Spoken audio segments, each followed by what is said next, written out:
ꯑꯩꯈꯣꯏꯅ ꯍꯧꯖꯤꯛ ꯆꯠꯆꯔꯤꯕꯁꯤ ꯍꯟꯗꯛꯀꯤ ꯑꯩꯈꯣꯏ ꯀꯣꯁꯦꯝꯗ ꯂꯧꯕ ꯑꯦꯛꯖꯥꯃꯤꯅꯦꯁꯟ 2026ꯀꯤ 20 ꯄꯣꯖꯤꯁꯟ ꯍꯣꯜꯗꯔ ꯇꯥꯈ꯭ꯔꯕ ꯏꯆꯜ ꯑꯃꯈꯛꯀꯤ ꯌꯨꯝꯗꯅꯤ ꯂꯥꯛꯆꯔꯤꯕ ꯁꯥꯄꯝ ꯂꯥꯏꯕꯨꯡ ꯂꯩꯀꯥꯏꯗꯅꯤ ꯑꯩꯈꯣꯏꯒꯤ ꯍꯟꯗꯛꯇ ꯄꯥꯡꯊꯣꯛꯈꯤꯕ ꯀꯣꯁꯦꯝꯗ ꯂꯧꯕ 2026 ꯑꯦꯛꯖꯥꯃꯤꯅꯦꯁꯟꯒꯤ 20 ꯄꯣꯖꯤꯁꯟ ꯇꯥꯈ꯭ꯔꯕ ꯏꯆꯜ ꯑꯃꯈꯛꯀꯤ ꯌꯨꯝꯗꯅꯤ ꯂꯥꯛꯆꯔꯤꯕꯁꯤ ꯃꯍꯩꯔꯣꯏ ꯑꯁꯤꯒ ꯎꯅꯗꯨꯅ ꯑꯩꯈꯣꯏ ꯋꯥꯔꯤ ꯋꯥꯇꯥꯏ ꯁꯥꯟꯅꯖꯒꯦ ꯃꯌꯥꯝ ꯇꯥꯕꯤꯌꯨ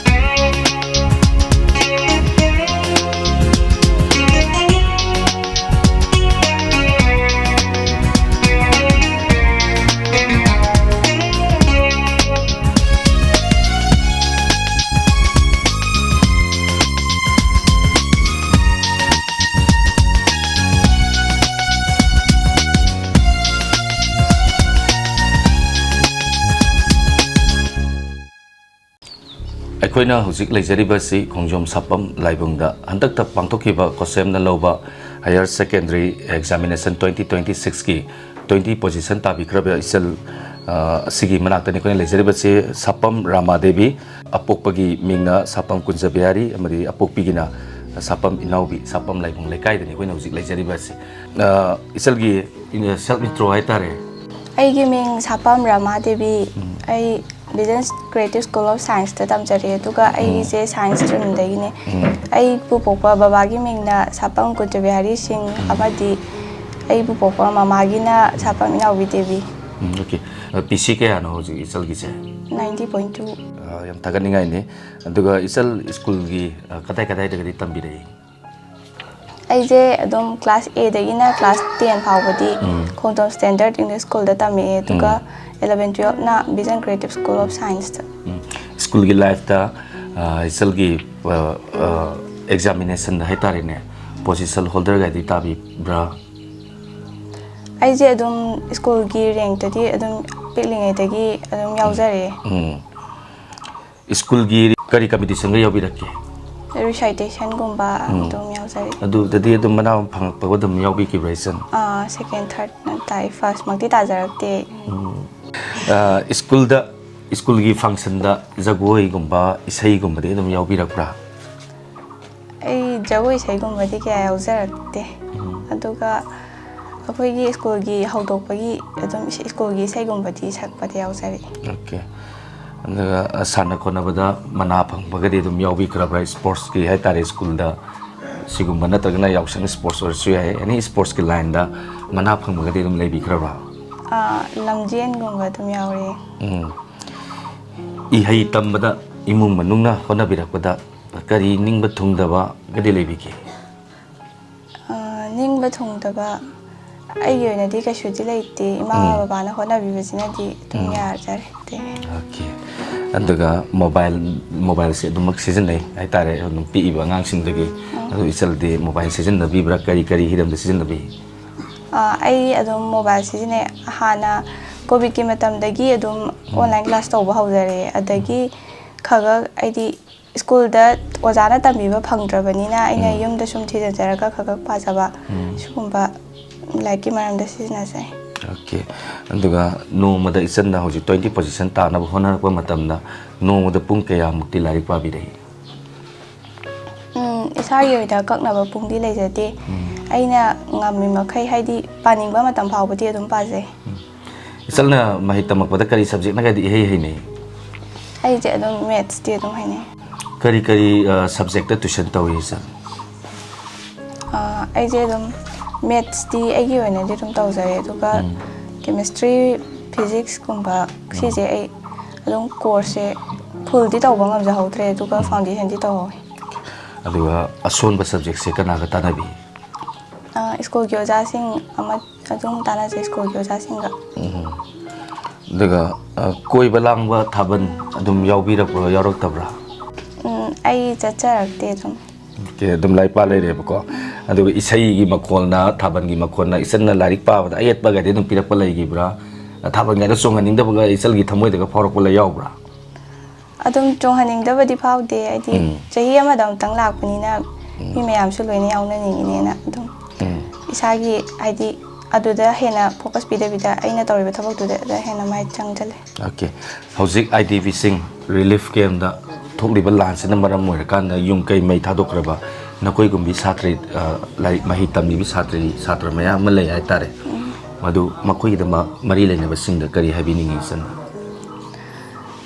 ꯆꯍꯤ 2 ꯍꯦꯜꯂꯛꯂꯕ ꯂꯥꯟꯁꯦ ꯍꯥꯏꯗꯤ IDPꯁꯤꯡ ꯃꯌꯨꯝꯗ ꯍꯟꯖꯤꯟꯕ ꯉꯝꯗꯅ ꯍꯧꯖꯤꯛ ꯐꯥꯎꯕ ꯑꯗꯨꯝ ꯔꯤꯂꯤꯐ ꯀꯦꯝꯗ ꯂꯩꯔꯤꯕ ꯑꯩꯈꯣꯏꯒꯨꯝꯕ ꯃꯍꯩꯔꯣꯏ ꯃꯌꯥꯝ ꯑꯃꯁꯨ ꯂꯥꯏꯔꯤꯛ ꯇꯝꯅꯤꯡꯉꯝꯗꯣꯏꯅꯦ ꯃꯣꯏꯅ ꯍꯥꯏꯗꯤ ꯃꯣꯏꯅ ꯇꯝꯅꯤꯡꯉꯝꯒꯗꯕꯗꯣ ꯑꯩꯁꯨ ꯑꯗꯨꯝ ꯈꯪꯖꯩ ꯁꯥꯇ꯭ꯔ ꯑꯣꯏꯕꯅꯤꯅ ꯑꯗꯨꯅ ꯍꯥꯏꯗꯤ ꯃꯈꯣꯏꯕꯨ ꯃꯍꯩ ꯃꯁꯤꯡ ꯅꯤꯡꯊꯤꯖꯅ ꯇꯝꯍꯟꯗꯨꯅ ꯃꯌꯨꯝꯗ ꯅꯤꯡꯊꯤꯅ ꯍꯟꯖꯤꯟꯕ ꯉꯝꯅꯕ ꯍꯣꯠꯅꯕꯤꯌꯨ ꯍꯥꯏꯅ ꯂꯩꯉꯥꯛꯀꯤ ꯃꯥꯏꯀꯩꯗ ꯍꯥꯏꯖꯔꯤ ꯑꯣꯀꯦ ꯍꯧꯖꯤꯛꯁꯦ ꯑꯩꯈꯣꯏꯒꯤ ꯂꯝꯗꯝ ꯑꯁꯤꯗ ꯄꯤꯛꯂꯤꯕ ꯑꯉꯥꯡ ꯑꯅꯤ ꯇ꯭ꯔꯣꯡꯂꯥꯎꯕꯤꯗ ꯆꯍꯤ 5 ꯑꯃꯗꯤ ꯊꯥ 5ꯒꯤ ꯑꯉꯥꯡ ꯑꯅꯤ ꯂꯩꯈꯤꯗꯕ ꯑꯗꯨꯒ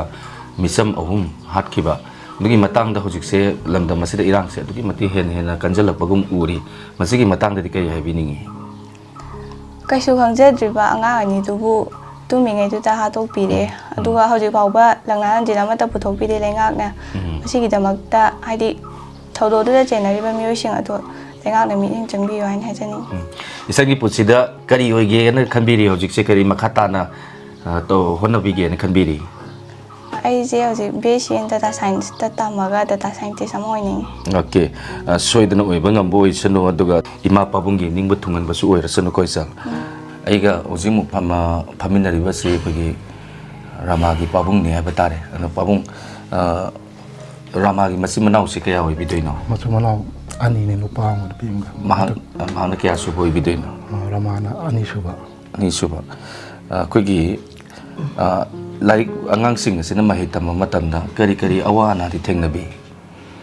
ꯑꯋꯥꯕꯁꯤ ꯊꯦꯡꯅꯗꯕꯗꯤ ꯅꯠꯇꯦ ꯂꯥꯏꯔꯕ ꯏꯃꯨꯡꯗ ꯄꯣꯛꯎꯔꯕꯅꯤꯅ ꯑꯩꯈꯣꯏꯅꯗꯤ ꯐꯍꯟꯅꯤꯡꯗꯅ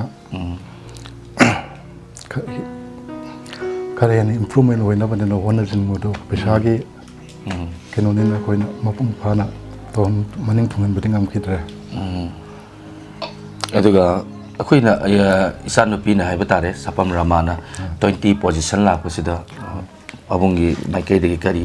ꯐꯥꯎꯕꯤ ꯍꯥꯏꯗꯤ ꯊꯃꯣꯏꯗ ꯀꯔꯤꯒ ꯐꯥꯎꯕꯤ ꯌꯥꯝꯅ ꯍꯔꯥꯎꯏ ꯏꯗꯦꯅ ꯅꯨꯡꯉꯥꯏꯕ ꯃꯤꯀꯨꯞ ꯑꯃ ꯐꯪꯗꯧ ꯃꯥꯟꯗ꯭ꯔꯦ ꯅꯪ ꯈꯟꯖꯩ ꯍꯥꯏꯅꯕ ꯂꯩ ꯃꯃꯥ ꯃꯄꯥ ꯑꯣꯏꯕꯁꯤꯡꯅ ꯃꯆꯥ ꯑꯣꯏꯕꯁꯤꯡꯕꯨ ꯃꯥꯏ ꯄꯥꯛꯂꯛꯄ ꯃꯇꯝꯗ ꯃꯁꯤꯒꯤ ꯍꯔꯥꯎꯕꯁꯤꯗꯤ ꯑꯩꯈꯣꯏꯅ ꯄꯩꯁꯥ ꯃꯌꯥꯝ ꯄꯤꯁꯟꯗꯨꯅꯁꯨ ꯐꯪꯉꯔꯣꯏ ꯍꯥꯏꯇꯥꯔꯦ ꯑꯗꯨꯒꯤ ꯃꯈꯥ ꯇꯥꯔꯛꯄꯗ ꯑꯩꯈꯣꯏꯒꯤ ꯇꯨꯡꯗꯁꯨ ꯃꯈꯥ ꯇꯥꯅ ꯍꯣꯠꯅꯒꯦ ꯈꯟꯕꯤꯔꯤꯕ꯭ꯔꯥ ꯏꯆꯥꯁꯤꯡ ꯑꯁꯤꯅ ꯍꯣꯠꯅꯒꯦꯅ ꯈꯜꯂꯛꯂꯤꯕ ꯍꯥꯏꯕꯗꯤ ꯏꯆꯜꯅ ꯍꯧꯖꯤꯛ ꯍꯣꯠꯅꯒꯦꯅ ꯈꯜꯂꯤꯕꯗꯨꯗ ꯀꯔꯝꯕ ꯋꯥꯐꯝ ꯊꯝꯕꯤꯔꯦ ꯃꯄꯥ ꯑꯃ ꯑꯣꯏꯅ ꯑꯦꯖ ꯒꯥꯔꯗꯤꯌꯟ ꯑꯃ ꯑꯣꯏꯅ ꯑꯩꯅ ꯏꯆꯥꯅ ꯄꯥꯝꯂꯤꯕ ꯆꯠꯅꯤꯡꯕ ꯂꯥꯏꯟꯁꯤꯗ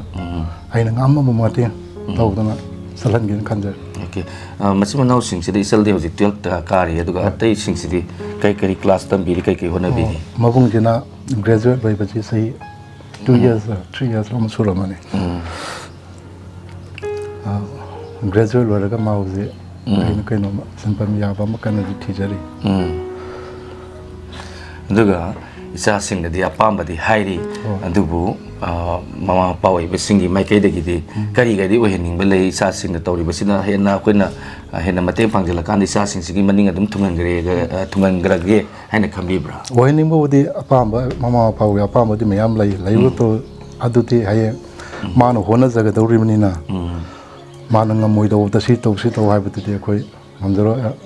ꯉꯝꯃꯣꯏ ꯑꯗꯨꯒ ꯏꯁꯥꯅ ꯄꯥꯝꯃꯤꯕ ꯂꯥꯏꯟꯁꯤꯗ ꯑꯗꯨꯝ ꯆꯠꯍꯜꯂꯒꯦꯅ ꯈꯟꯖꯔꯦ ꯌꯥꯝ ꯆꯨꯝꯕ ꯋꯥꯐꯝ ꯑꯃ ꯌꯥꯝ ꯐꯖꯕ ꯋꯥꯈꯜꯂꯣꯟ ꯑꯃꯁꯨ ꯊꯝꯕꯤꯔꯛꯏ ꯆꯥꯛ ꯆꯥꯅꯤꯡꯗꯕ ꯃꯤꯗ ꯆꯥꯛ ꯏꯟꯖꯜꯂꯗꯤ ꯀꯩꯁꯨ ꯆꯥꯅꯤꯡꯗꯦ ꯑꯗꯨꯒ ꯃꯁꯥꯅ ꯄꯥꯝꯕ ꯊꯕꯛ ꯃꯁꯥꯅ ꯆꯥꯛꯁꯤ ꯆꯥꯅꯤꯡꯉꯒꯗꯤ ꯑꯗꯨꯝ ꯆꯥꯏ ꯍꯥꯏꯇꯥꯔꯦ ꯃꯔꯝ ꯑꯗꯨꯅ ꯑꯩꯅ ꯏꯁꯥꯅ ꯄꯥꯝꯗꯅ ꯊꯕꯛ ꯑꯃ ꯇꯧ ꯍꯥꯏꯕ ꯃꯇꯝꯗ ꯇꯧꯕ ꯉꯝꯗꯅ ꯃꯥꯡꯈꯤꯕ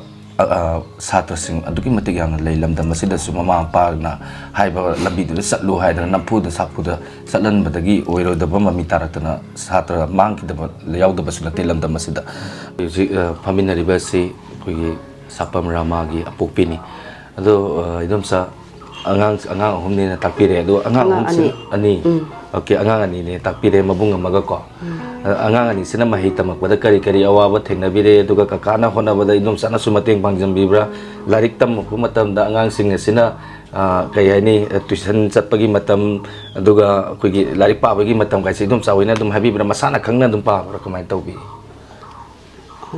Matam je ina di moi tuition chapai matam je haidre hadi moi kano tor masana dum chatleba ko. Aduga laik pabai matam je jo moi matam din naidre hadi kitang mi lang da bagumba matam ja sendang tenga ga sudum parameba di khun tumur ga suma laik pa leram ba mai dum tekni aduga mu akoi ayuk nganta je siji da mu su paramba ado hadi akhoi na mu adu da mu laik pa ba du da mu angang je laik pa je waraman hai moi di sa ba thak ka buni na ba single sam do ju es si thak chaluga na dum pisan di ba sumain tawre. Okay, ado hojik matam da mahi tamba matam da paisa se atuki matik yang sangi. Marmadun na paisa tan bata kuigi hojik se lau singu bator ga paisa se talen hai paisa tan basi da num sa kakage num mateng pangjambi bra kai gadi hona lebi num sana. Khoi dum haide phinu chaga dum lai tambagi mateng se dum nei ka kam to basiga punjalaga dum haidi moigi free boy ro kai boy ro sum bagi se dum pi ado dum wana di thoi khadi haidi emission dum angang sigi maning thungna ba hai tari ne ko tamningi ba hona ningi ba sida kai gadi awa ba thengna bi re thengna ba se dum thengne khoi gi emission gumba kana to pa je kitang nangna da ba khoi na soi ba no mi jina nangna da ga ju adum haidi tangi hangna khotna tawraga amuk sur no ma gong sa galani moi emission du di nangna ba tok da ya da bani na dum tawgi emission se school gi emission se ma social ba tuition fees ka ma social ba je kari hai bi ningi haining ba je ta ba di dum ta haninge ko ado moi ju mu haidi sang ba tawi ba mayam ji gi ta bi ba je moi na ju ngamdre ha ba di khoi na di dum khagak ta halaga dum haidi khara piktha ninge ha ba ado school gi mai gi de join ha janinge la khoi sum leita ba jing je laik tam ba di dum ina khumba amna tambaga khoi lai bam tamba ji sa ma nei ba sangi ba kaino je